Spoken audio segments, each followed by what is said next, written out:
কি মনে হচ্ছে বন্ধুরা, ভাপা সন্দেশ কাটছি? না, ভাপা সন্দেশ কাটছি না বন্ধুরা। এটা একটা পনির স্ট্রেনার টিফিন বক্স। আমি এখানে 2 প্যাকেট দুধে, মানে 1 কিলো দুধে পনির তৈরি করলাম। সেটা কীভাবে করলাম, এত সুন্দর হলো। এই স্ট্রেনার টিফিন বক্সটা এটা ফ্লিপকার্ট থেকে নিয়েছি।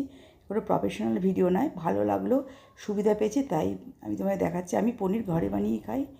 এভাবে এটাকে ছেঁকে পনির যতটা পনির হচ্ছে 1 লিটার দুধে এতটাই হয়েছে, ছেঁকে এটাকে জাস্ট একটু চেপে দিতে হবে এবং ওর ওপরে একটা পুরো ভারী জিনিস চাপা দিয়ে রাখতে হবে মাত্র 10 মিনিট।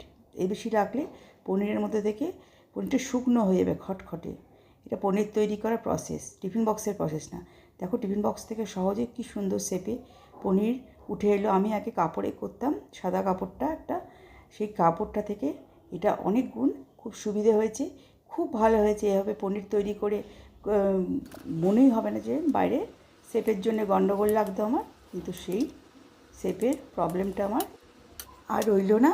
এইভাবে সুন্দর পনির উঠে আসছে এবং একদম কিউবে কিউবে। অবশ্যই ভালো লাগলে ভিডিওটা সবার মধ্যে শেয়ার করে দিও, সবাই একটু উপকৃত হবে।